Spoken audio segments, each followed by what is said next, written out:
Need and urgency drive action. So when people are under pressure, they need to do something. The problem with need and urgency is that it can often fall victim to poor decision making. So this means that if you're unprepared for the situation, you may be deciding from the options that are presented in front of you, and they may not be the best options. And so what I advise is that people slow down and really look at the situation, but look several steps ahead.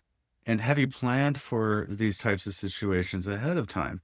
If a business owner encounters an emergency or is presented with a need that they weren't anticipating at that precise moment, the ones that survive are people who have already been through it before and have already established a habit or a pattern or a process or procedure. So the idea is thinking, how can you plan ahead for different emergencies or things that you don't expect them to happen, but what if they do happen? What if somebody doesn't pay you on time, or there's a resource shortage and something you need for fulfillment?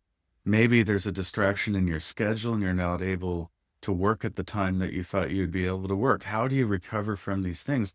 And it's all handled over time by professionals who have either already been through it or they planned ahead of time. So when the unexpected or unfortunate event arises, they're able to say, oh, I have a plan for that. And then they pull out that plan. And then that way they're not falling on poor decision making because they're not having to make a split second decision.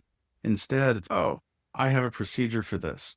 I have already pre-thought how I'm going to handle this if an employee steals from me or somebody doesn't show up for work or someone is sick and I need to cover for them. What is the procedure that we created for that we can default to or we can follow? Now, it's still not necessarily an ideal situation, but it limits the poor decision making that can cause problems or make a bad situation worse. I'm your Sandbar Web Guy, and I'll see you next time.